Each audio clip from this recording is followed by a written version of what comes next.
morning, everybody, and welcome to Hall's Virtual Skills Lab. My name is Fiorella, and I will be hosting this webinar today from the beautiful city of London.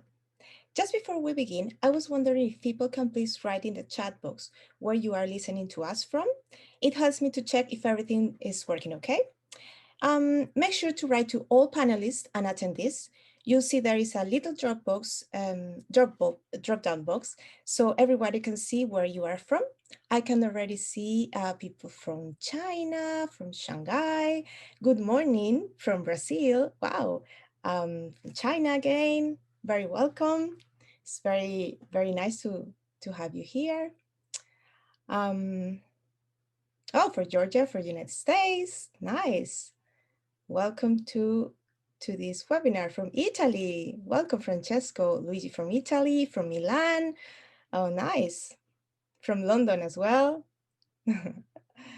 Wow, nice. Very nice. We love to have a very international group as always. Okay, we will begin shortly.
Hello, and welcome to Halt's Virtual Skill Lab. This forum is an online global meeting space offering you the opportunity to skill up and get ahead from home. Connect with like-minded go-getters from all over the globe and hear from world-class Hult professors on the latest topics and trends in life, interactive workshops and webinars. For those who are joining a Hult event for the first time, I just want to give you a little bit of background about us. Hult have designed a school that looks to the future by focusing on the developing your leadership skills, challenging you with a future-oriented curriculum, and building a global perspective that only first-hand experience can bring. We currently offer an undergraduate program, 5 specialists 1-year master program, a 1-year global MBA, an online MBA, and executive MBA. And obviously more information about these all programs that we have can be found at hult.edu. Today, we are joined by Hult Professor Terence Tse to explore the topic of how to put AI, artificial intelligence, into a business. Now, before we begin, I would like to do a little bit of housekeeping. A recording of the webinar will also be sent out to everyone via email in the next few days. Professor Tse's masterclass will last approximately 45 minutes, including questions. So please make sure to write your questions in the Q&A box, not in the chat box, and he will answer them at the end of the class. I would now like to hand over to Professor Tse. Fiorella, thank you so much for the introduction. I hope you can all hear me. If you can't, please let me know in the chat box. As Fiorella was saying, we are going to spend about 45 minutes together. And my plan today is to actually quickly speak about AI, how to put AI into business, for about 30 minutes. And I'm really hoping that we'll be able to allot, the last 15 minutes for me to answer any questions that you may have, because I'm sure, on a subject like this, there are there are lots of questions. Please put all the questions in the Q&A box, not in the chat box. Chat box is, as is like suggested, it is for chatting. Q&A box is, as the name, like as it says on the tin, is for question and answers. And what I'll do is I'll read out the questions that you may have, and I'll try to answer them as best as I possibly can. So once again, thank you very, very much for coming here today, and it's a great honor and pleasure to be here. As Fiona was saying, my name is Terence T. I have been teaching at Hult for quite a while now. My bread and butter is corporate finance, so like, but then lately, several years ago, I started to work in more in technologies, in particularly in artificial intelligence, AI, and hence, what I'm doing today. As a matter of fact, I actually co-founded together with another professor at Hult, Marcus Basito, a long-term partner in crime of mine, as well as a Hult MBA alum, ages ago. So like the three of us together with two geeks in Asia, we founded a company called Nexus Frontier Tech, and we are now about like 100 people. It's a scale up, and this is like most of the stuff that I'm going to share with you will come from the experience that we work when we work with our clients, and some of the observations, and combining with other research that I also do. So I like to think I know a little bit about technology. The thing here is this, technologies, especially with AI, is moving so quickly. The pace of development is so fast. Sometimes we know it's difficult to actually catch up. Just as important is this, a lot of the time what we've seen is that there are lots of news around us, about AI and where it actually what is really happening. The fact is this, we don't really, a lot of the time what we have found is that they're a bit overly done. They are a bit exaggerated, right? So so what I'm trying to do also today is two things. Well, in addition to the fact that one, I want to demystify some of the trends and developments in AI, and two is I want to, because you are all starting, you are about to start your career, in a year or two, right? And what I want to do is to provide some of the pointers that I think would probably be helpful in helping you to think about, what you want to do, whether it is in the form of studying or whether it is in the form of, how you prepare for your career. Right. Okay. So instead of me keep on talking about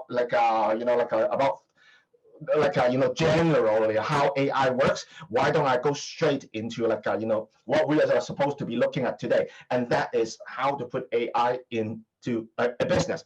Now, like everything else, what the easiest thing to do is to actually break it down into different parts and components, so that it helps us to remember what are the things that that we need to actually take into account when trying to deploy AI into business, right? So the first one is this: we actually needs to take into account the fact that the uptake of AI is actually very, very slow until now. And it seems, it may seem counterintuitive to you, certainly to me, simply because day in day out I got we can see in media, oh, what, this company X is taking up using AI. Company Y is now using AI to develop vaccine. Company Z is using AI to bring to us driverless cars. True, a lot of developments in the AI technologies have actually been used by business, but if anything, right, we are actually suffering from the confirmation bias-ish type of things, and that is we tend to focus on the number of companies that are doing it, but a majority of the company, and let's not forget one thing, 65% of the GDP generated by any by Western economies at the very least actually come from SMEs. So usually what what we can see is that the uptake of AI, the use of AI, are mostly done by big business or the startups that are actually providing the AI. They are the AI vendors or suppliers. Those in between, we are not yet seeing lots of companies using it. There is a good reason for this, and the reason is this: when it comes to AI, it is not like a technology like broadband or mobile phones. You cannot simply buy it off the shelf. Yes, you can. Don't get me wrong. You can. There are lots of vendors out there say, yeah, you know what? We are able to sell you AI off the shelf type of products. The problem with like a off the shelf type of product is that the accuracy is not high, which means that the effectiveness, the actual results, that the business result that the technologies can bring to you is not quite there. If you want results, i.e., if you want to have accuracy, what you need to have is to actually custom build the AI into your business. The problem here is, of course, anything that is tailor-made, anything that is customized is going to be expensive. So the result, simple. It is more about whether the company has got the budget. Those companies has got the money. They would be able to to put it into put AI in, right? That I think explains partially explains there is a slowdown in terms of the use how companies are taking up AI. Now this is actually good news for at least for you for you who are here today, and the reason simple, because if the technology boom is only about to start, you are actually about to ride the wave. And there is another good reason for this, and that is this. One of the biggest misconceptions that we have seen, and it literally cost a lot of companies money, was this: when AI comes into play, become more and more relevant as a technological driver for business.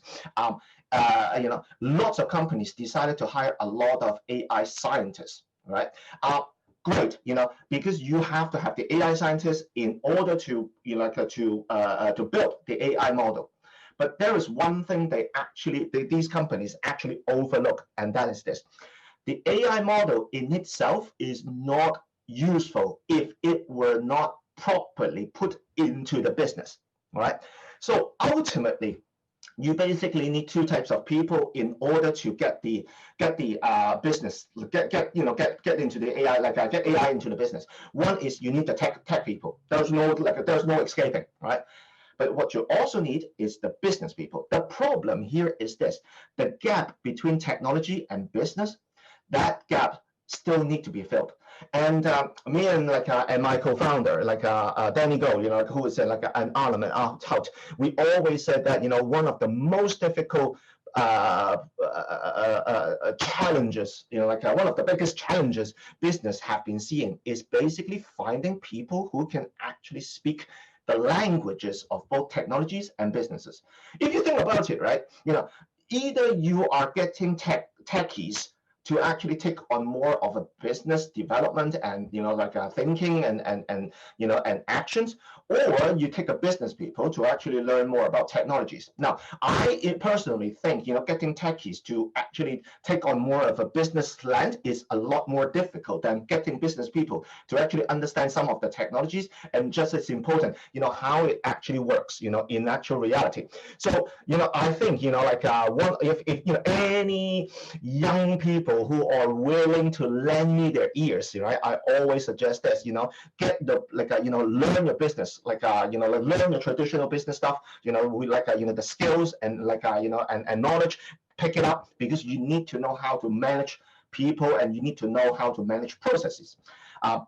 But what you also need on the side, in addition, is to actually be very, very astute in, understanding at least, conceptually how technologies work, implications, and, the ramifications. Because the more you actually understand how the technologies work, the more you'll be able to integrate it into your business knowledge. And I believe that the combination of technologies and business, if you were actually able to actually combine it, it will be a great help to people's like a future's career, right? So the actual like taking off of AI is very, very slow. Ultimately, what we're arguing here is this: in artificial intelligence, there's no intelligence because, if you think about it, technologies, right? AI technologies, like all technologies, they are nothing more than tools. Granted, they are very, very sophisticated, they are smart, but they are ultimately tools. And we cannot expect a tool to be thinking about, what to do. Very often, ultimately, it will actually be the people who are actually using the tools that make the greatest use of the tools. And that is the reasons why, even if you actually hire the best AI scientists in the world to build a model for you, if all you have got is a model and you have got like you don't know what you can do with the model, it is absolutely pointless. Right. So, like understanding, we don't have time here today, to go through, the limitations, what are the barriers of like, of artificial intelligence in business. But what you can see here on the picture on the right hand side is that, it looks very, very glorified and everything, but in the back end, this is basically what happened. Fixing the backend on the right hand side of the business is it's where value actually comes from.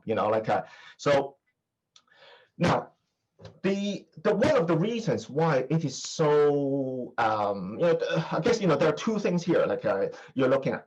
One is this, one of the reasons why AI is seen as such an incredibly powerful tool is this, almost unlike the internet is good when it comes to, I guess it's actually as good as the internet, but the fact is this, if you think about it, AI can actually do two things very, very well, right?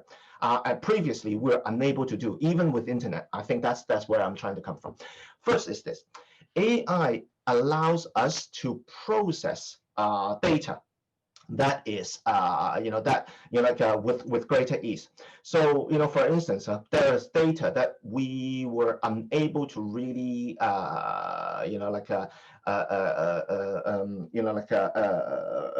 analyze easily. Now we can actually use AI. So for instance, you have a picture of a dog, and you want the AI to recognize whether it is a dog or not. Previously, what you need to do, it's basically use human beings, eyeball, look at the dog, and then type in dog.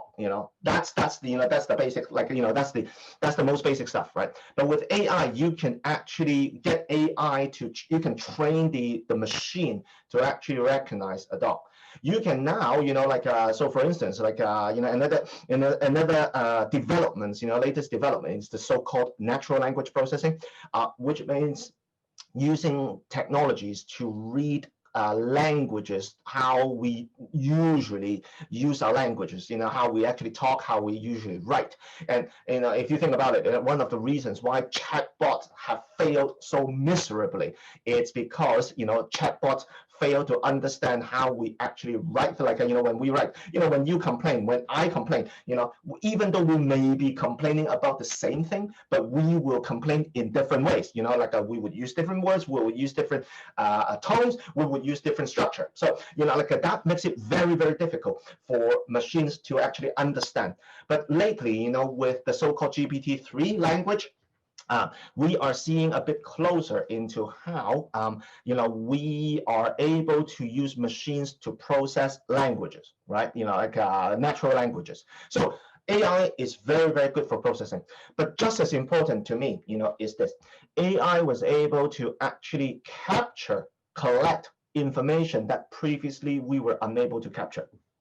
And I believe that this, is often a much bigger impact that AI can create for one simple reason. Because as you can see on the screen, there are basically two types of data. And there is structured data and there is unstructured data. Structured data is like a means like a, this is the data set of data that is already cleaned. It is already sitting on the database, right? So they are there ready to be processed. It's like doing statistics. They are already on a spreadsheets, and you're ready to actually put a regression model on it, and then you try to actually get the insight, right? Whereas, but this is only this accounts for only 20% of the data we have got out there. 80% of the data out there is unstructured. Let's face it, even if I'm speaking here and you are listening, right? We are generating data, right? Whether it is data that is useful or not doesn't really matter. We are generating data. The fact is this: even though we are generating data every single breathing moment, we were unable to capture it, right? So one of the a more powerful use of AI is to be able to actually capture the data that we actually are generating. So for instance, a CCTV, okay, or security camera, right? Those are yes, we have been able to capture it, but there are lots of things that we were unable to to capture before, right? I'll give you an example. So for any retailers, in order for retailers to know where the customers like to go in their shops, in the physical shops, okay, traditionally, what companies do is they use the so-called heat map. So they basically track the warm bodies running around, and what you can see is, if you imagine, you have got a shop plan, the floor plan of the shop, and you will see, more people congregated in a certain area. But the problem here is that you only know where people are going, but you don't know why they're actually going there. Now, you may be able to deduct that, this is the products we're carrying at that spot, maybe they are the best, but certainly what you don't know is what type of products actually drag people there. You know a broad category of products that are actually, attracting people. But if you were to deploy, technologies to actually, let's say, followed a customers who comes into the shop, and then use the camera to actually look at what product the customers actually, potential customers actually picked up, that all of a sudden is a much the data you can actually pick up is a lot more granular. And the key here is again, is not just the fact that the machines can actually read off the data, but the fact is that the data can automatically be turned into structured data. Because ultimately, if you want to get any insights out of the use of data, you can only gain it from structured data and not from unstructured data, unprocessed. So making using AI for the purpose of of collecting unstructured data and and processing it, that I think is the one of the key contributions of AI. Right. Second, right, action two. So I talk a lot about why a business are very slow in taking up, and what are the challenges. One of the one of the biggest sources of gain, and I'm going straight to the to the business side of things. Most people tend to think, if you were to use AI, what you want to do is to automate as much as you possibly can. True, you can use AI to automate things. You can use AI to deal with those things that are routine, human, labor intensive. That you need, you want to achieve speed, and you want to lower the rate of error. So if you manage to identify a task, that task, one single action that is routine, so with a clear goal, that is that is slow at the moment because you're using humans. It's costly at the moment because you're using humans. And if you are if and the probability of making mistakes is high because you're using humans, those are the areas that you would be best in order to put AI in. But Having said that, even if you're able to achieve the operational efficiency, okay, you are still you are not really creating that much value, for one simple reason. Because at least in business, we all we always say that in operational efficiency does not actually provide you with competitive advantage, right? And the reason simple, because if you can do it, someone else can also do that. The question is, if you want to create unique values and therefore competitive advantage, what can you do? The answer, of course, is not just the matter of using technologies to automate a task. The key is to actually think about how to get humans to be involved. Let me actually give you an example, right? And then we'll move on. So here is a study that was done earlier, a couple of years ago, in MIT in Boston, and what they found is they were using machines to actually read cancer cells on X-ray. Using machines, the error rate, right? So the accuracy is about 92.5%. Using humans, the accuracy is 97.5%. So humans 1, machines 0. But the interesting thing is what happened if you combine them, model plus the pathologist, the human. The accuracy has actually goes up to 99.5%. So it is not a matter of humans versus machines, and that doesn't, that is not the way to actually think about the whole thing. The way to think about the whole thing is, how do you actually put humans into, into the whole process? And this, ladies and gentlemen, is what people call, humans in the loop or expert in the loop. And what we're seeing more and more is that, in order for people to for companies to generate business, it is thinking about how to combine the capabilities and the advantages that humans can provide, and together with what the machines can provide. Give you an example.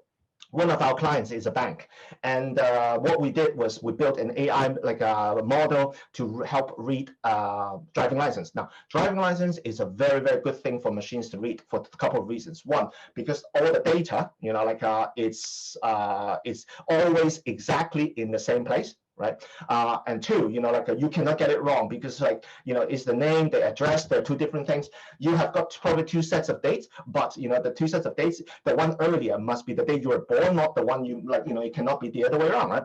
So reading driving license is very, very simple, particularly in the EU, 28 countries, they all have a standardized format. So if you are a bank, right, it is almost a no-brainer for you to deploy AI in order to process the driving license, right? The problem here is this, what happened if, for instance, there is a client who is Japanese, and the potential client actually puts forward the applications, with a Japanese driving license. Your model is not built for that purpose. So what do you do? Now, the answer, of course, is this, you are not going to actually build a model. You're not going to actually build an AI to process that. The reason, simple, because it is expensive. The cost of building a model, the cost of investment simply cannot justify, processing a couple of Japanese driving license. If you are investing money, you might as well investing money dealing with a huge volume of data, right? Of a huge volume of applications. So what you do is is this, at the bank, everything anyone who has got EU driving license, machines reading, machines processing it. Anything that is non-EU driving license, human processing it. And in this way, you can see, right, it's a very simple example, but I believe that it is a very, very good illustration as to how humans and machines can actually do things together. And there are different forms of human in the loop, out of the loop. There are times where you would actually get machines to do most of the work, but keep humans up there as a supervisor. All right. So, right. Action 3. One of the greatest, a most important element when it comes to using AI is not necessarily the, thinking about just the strategy bit. What is also important is the governance bit. In other words, right, what are the ramifications? not just the impact on the profitability of the company. It is also about what could be the social ramifications on the business, right? So just to actually show provide an example, right? So here, you can see 5 pictures, right? And on the 4th picture, you can see that the machine, right, the AI, actually recognized the person in the background as a woman, right? The question here is, why would the machines recognize the man as a woman, in the background? And the reason is simple, because when the machines was trained, it needs to look at a lot of pictures of people with kitchens, right? Because after all, they're actually doing cooking, so it has to happen in the kitchen. The problem here is this: most of the pictures out there, in with featuring people cooking or kitchen, they are mostly women. So the result is this: the bias is always, it's always there. Now we need to be very, very aware of these biases, that we're seeing, that we are potentially introducing into the machine. And the problem here is this: a lot of the bias, we are seeing, is we're not aware of it. So for instance, if I were to ask you to if I were to say the word doctor, would you actually imagine a man or a woman? Or, if I were to say a nurse, would you imagine that it is a man or a woman? Or a teacher, is it a man or a woman? There is a good chance that, you would think doctor is a man and nurse as a woman, right? And these are things that, we are it's built into us. There are other times where historically, it is the way it works, right? For instance, I think out of every 100 murder cases, I think 10% are committed by women. Cool, right? No, not cool apparently. Killing people, but it's only a 10% are committed by women. So if you were to use a machine to actually decide whether someone actually has committed a murder, if you were a woman, you are automatically advantaged because of the historical pattern. And if you were a man, you would be automatically disadvantaged because of the historical pattern, how it works. So mathematically, right, there's nothing you can change. What I'm saying here is not to actually go back and revise a history, but there is a need to be very, very careful, with the bias, one can potentially introduce when it comes to into AI. Right. Last 2, action 4, right? I think explainable AI will become more and more important. What does it mean by explainable AI? What it means is this: at the moment, particularly with the technologies called machine learning and especially deep learning, we can see what we're throwing into the machine. We can see what the machine is turning out as output. What we do not know and cannot observe is how the machines got to the result. Okay, so and that, I think, could actually be a problem. Now, if you think about it, if you were having a machines whether to read driving license, right? If the machines got it wrong, what's the big deal? There's no big deal, right? There's no problem at all, because you can always use a human to fix. And also, the actual consequences is unimportant. Or if you go onto your mobile phones and you type, right? Every time when you type a text, right, or like a Gmail autocomplete, or even like my Outlook these days, right? They will auto-complete the sentence for you, or make suggestions as to what you're about to write. If they make a mistake, so what, right? So consequences unimportant. But there are other situations where the consequence can actually be not as not as low as this. For instance, if you go to a bank and borrow money, and the bank basically said, "No, I'm so sorry, your loan application has been rejected," and you ask why, and then the bank said, "Sorry, we can't tell you because the machine said so." Now, first, you'll be cursing and screaming and shouting, but the problem is the problem is not solved, right? The fact that you're cursing and shouting, because what you want to know is how to actually improve your applications in order to get your loan. right? And but if the banks cannot actually explain how the machines actually got to that, it will be a problem. It's like even in military that is a problem, especially in military. You set the machines to actually eliminate a target, right? But it cannot explain why the machines actually decided to eliminate the target. It is a very dangerous thing. Now, of course, in business is less of a problem, but that doesn't necessarily mean that there will be no economic consequence. So I believe explainable AI is getting will become more and more important as we see in the use of AI. The last point is this. As I said earlier on, many companies made the mistake of having of putting all the resources and hiring, on the scientists. And what they want to do is come up with the most phenomenal, the most unique and powerful AI model that they can come up with. The problem is this, if you have got a model, no matter how powerful it is, without the rest, you won't be able to take advantage of the model.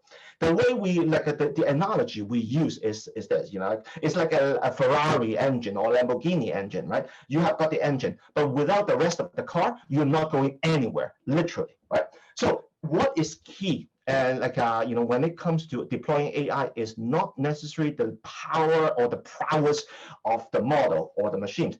The key comes from being able to deal with the so-called AI ops, operationalizing AI. And this is, if you're interested, these are the articles that would me and and my colleagues friends have written. Ultimately, what it's saying is this: if you look at the boxes in in the center, those are the machine models. Those are the models, right? But you need the rest of it, all the other bits, in order to get the insights and the valuable output translated into the what the end users can actually use. And that in itself is a much bigger task than building the model. And just as important, I believe that this part is far more critical, mission critical to the success of AI than the model. You can actually have the worst possible model as long as it is accurate. Right? Sorry, worst is wrong. You can actually have the simplest of all models, to actually generate insight, but with a proper IT stack and with a proper system that you build, workflows and and processes, you will be able to get the most out of the AI. So, ladies and gentlemen, that's all. I'm going to actually talk about if you're interested, you're very welcome to actually have a look at our the articles that I've written, or even check out the books. Anyway, not here trying to sell, but because this is about you. There are 6 points that I believe that everyone I hope will be able will be helpful to you.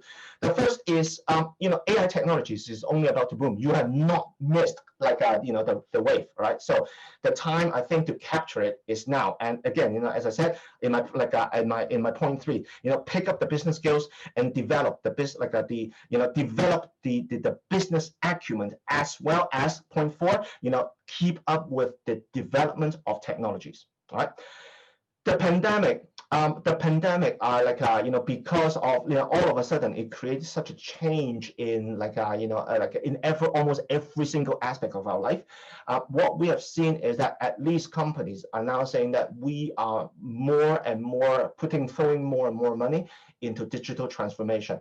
And with the people that I've spoken with in this space, they're always very busy, because all of a sudden there is so much they realize they can do. Give you an example. Facilities, right? Something as simple as like facility management. In the past, they will be asking, the facility managers will be asking, I'm in the building every day, so why do I care about digitalizing the whole process? Right? It is like this, which is true. I turn up every day, and all the assets are there, right? Now, all of a sudden, they realize that, hey, I cannot go into the building to manage it. I need some way for me to remotely access, and keep an eye on the system, monitoring the system, right? So the pandemic is an opportunity, and I do hope that you will be able to take advantage of it. It's always difficult, it may be difficult to see the end of the tunnel out of this, but I believe that there are plenty of opportunities out there. Expand your network, expand and expand, expand your personal network. And the reason I ask like everyone or like every one of you to do like do that is because going forward, your biggest most valuable asset will be how like will be the people right, skill sets and like and technologies like knowledge. You just have to keep on updating, right? But network, you have to actually start building it today in order to grow it. Last but not least, like think about the startup of you are a startup. You are like there is a lot more in the world, like in the form of opportunities come from connecting the different dots in life. So make sure that you start thinking about think wider, thinking about what what are the what are the jobs you can take. Jobs not do not necessarily come in the form of how jobs have been defined in the past 50 years. There are different things out there, and I do hope that you will be able to pick up enough skills and everything in order to keep pivoting like any startups. So that's what I want to say. So thank you very, very much. And I think we have got about 5 minutes, like like a 5-10 minutes to answer, for me to actually answer questions. All right. So let me actually go with the questions. The first one is this: is AI same as emotional intelligence? The answer is no, no, no, no, no. And the reason is this: AI is a tool. Emotional intelligence is how we actually behave. So there are two very, very different things.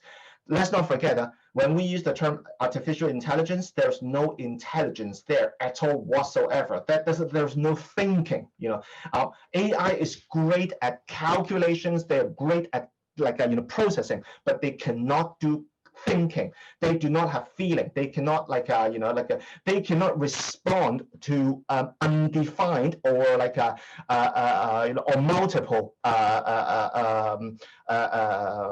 goal outcomes, right? So the emotional intelligence, on the other hand, is about our inner self, how we actually deal with our anger, deal with our, deal with people, how it's very, very different. So go and have a look.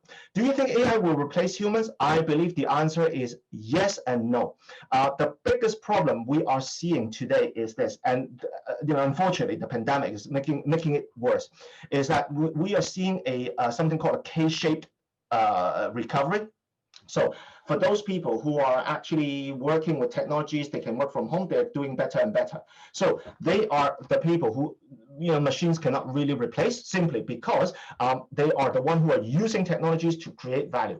But there are those people who are working physically, logistics. Now, the problem here is this: we tend to think, because of robotics, we tend to think the blue collar works actually disappeared. The answer is no. Blue collar works, if anything, have not disappeared, for one simple reason: because it's much cheaper to actually use human beings than to use machines. So to answer your questions, right, what we're seeing is that the AI will replace those people who are in the middle, right? Those people who are hold jobs that requires a lot of skills, they're not going to disappear.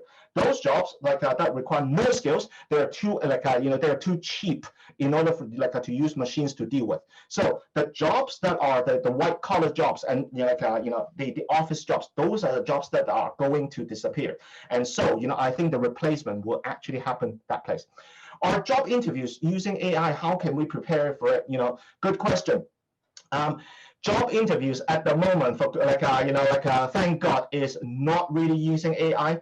I mean, there are, but not most companies are not using it. The problem here is this, I always think about, any companies that is using AI to do job interviews, it's you can always say you can say that they're pushing the frontier, but I'm not so sure whether they're actually doing the right thing, for one simple reason: if people are very diverse, you and me, are very, very different, right? I mean, we may speak the same language, we may actually have to hold the same value. You may be as good looking as me, but we are we are still very, very different. Maybe in terms of work style, maybe in terms of how we do team dynamics, how we actually, it's very, very different. question is, if you are using machines and you're trying to train like the machine, like a machine to actually do it, you're almost like like a training, like using this very specific set of data that either you fit or you don't fit.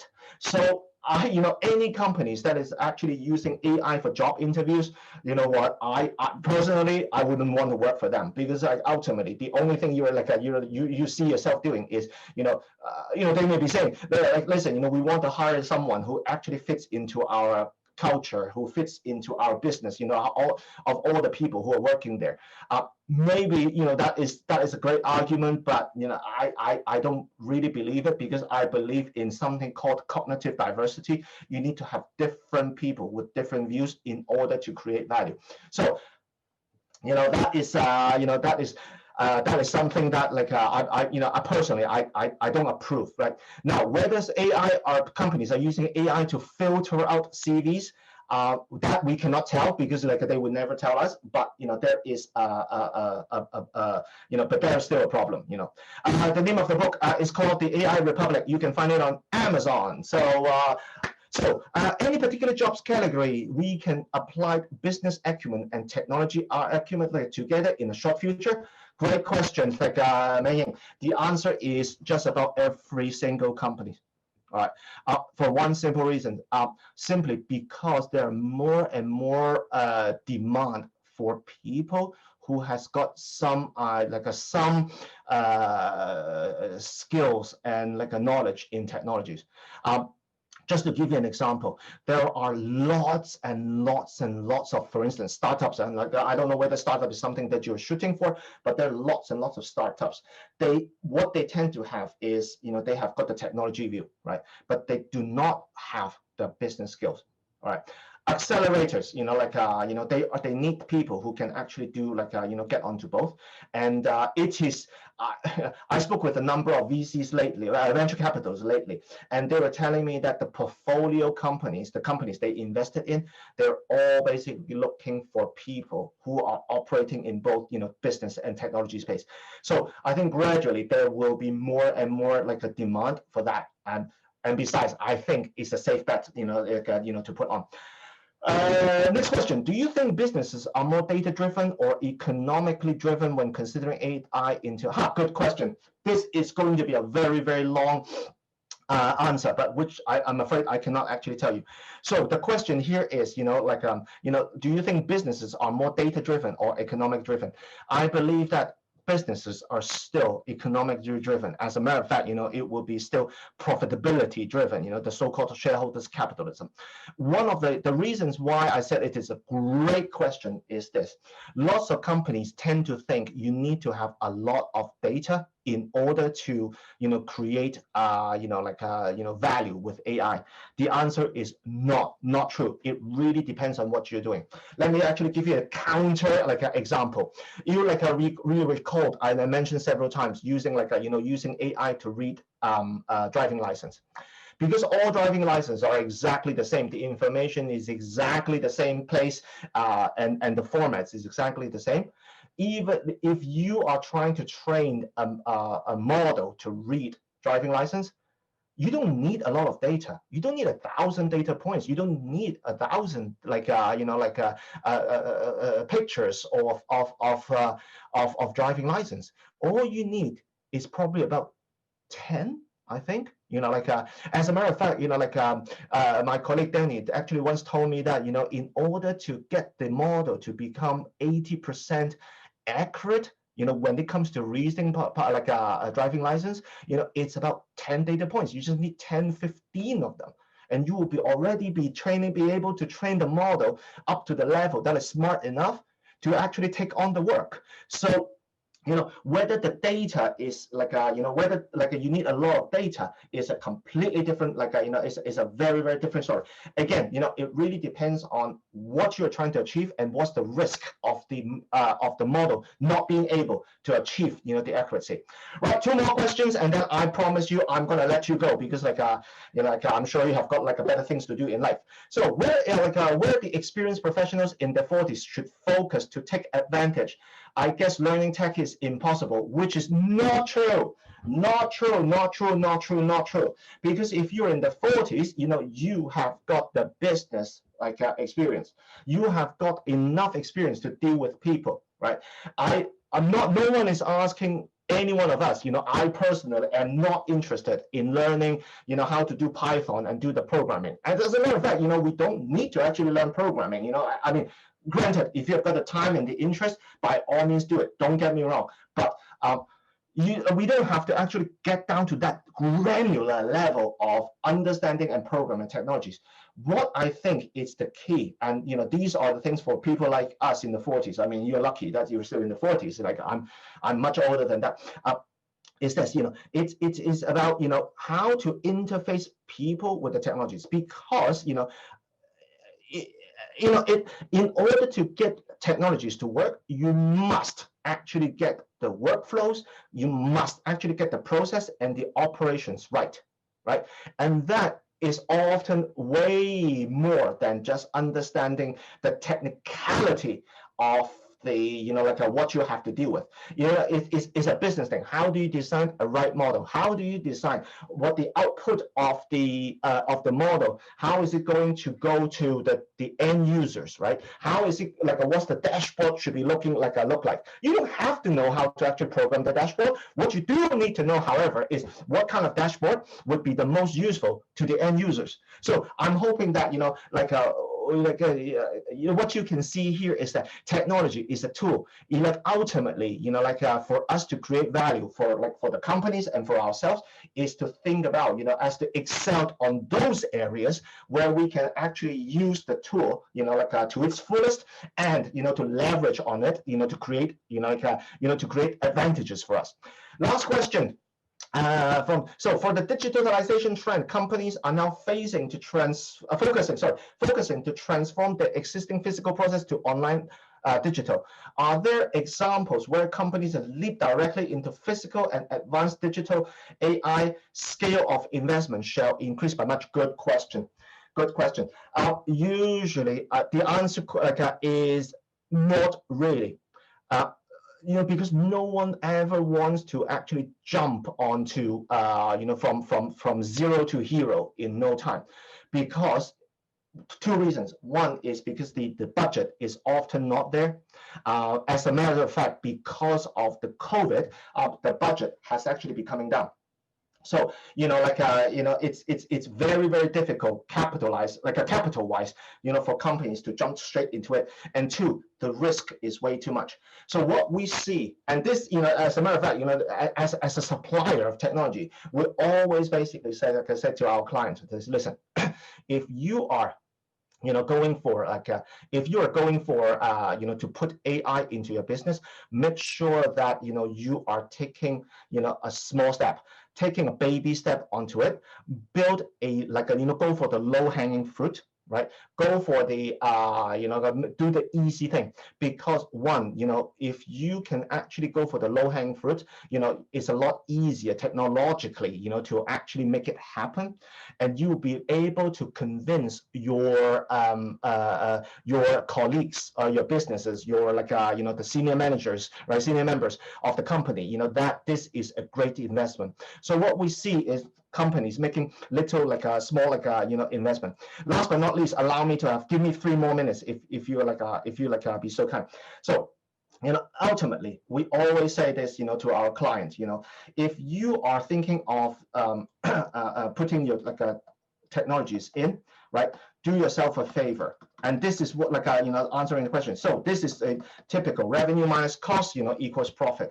Do yourself a favor. Put the AI or whatever tech here and not here, right? Do not try to actually do it with the customers, try to actually delight your customers, because you don't want to actually put technologies in and then they don't work and then upset the customers.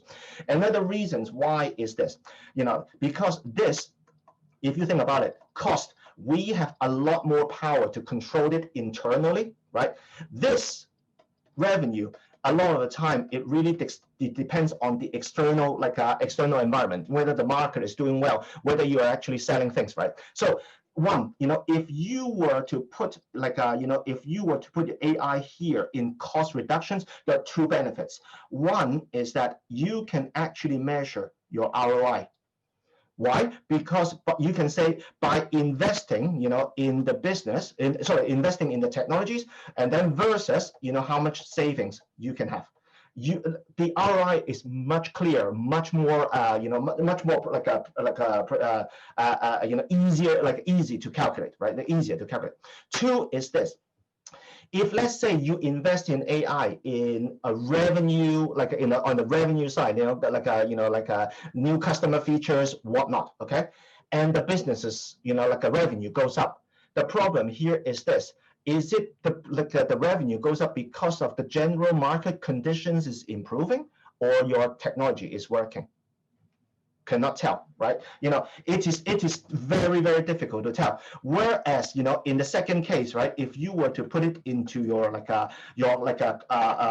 cost cutting, you can actually see it is a lot more visible where the gain and the value of the AI actually comes from. So that's the reasons why, going back to answer the questions, answering the question, what is, are companies making a quantum jump? The answer is no, because if they are doing it, what they should be doing is try to actually do it, with the back end, cost savings. Besides, because people are not being able to go to work these days, any jobs that require people to actually go to the office to process things, it is not happening. So technologies is the key. Right. Okay. One last question I'll answer very quickly. Is there a standard percentage expense split between digitalized, like a regular digitalization? No. There's no sense. It all depends on the companies, depends on the budget, depends on what you want to do. It is, and this is where the fun bit is, because it is thinking about, talking to the clients about, what exactly do they want to achieve. A lot of the time they don't know what they're looking for. Sometimes they do know what they're looking for, and it is about closing the gap, as to what they are seeking, how much data they have got, how easy it is to have the data, what exactly is the output they're looking for.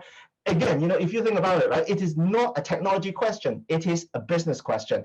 And that, ladies and gentlemen, is the reasons why I think a business school is still going to be around. And I do very much hope that, today I managed to share something with you. I do apologize for going way over time, but thank you very, very much for sticking with me the whole time. I really, really appreciate it. Thank you so much. Thank you very much for that, Terence. That was a very useful topic. I believe all of us will take advantage of this technology to create business advantage. As we said before, a recording of this will also be sent out in the follow-up emails for the next few days.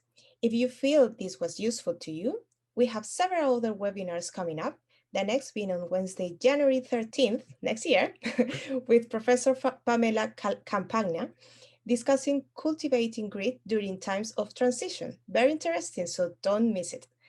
In order to register, just go to hult.edu/virtual skills.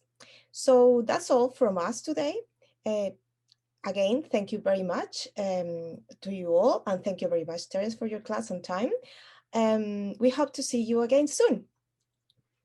Goodbye. Thank you very much. Take care, everyone. Stay safe. Bye-bye. Thank you.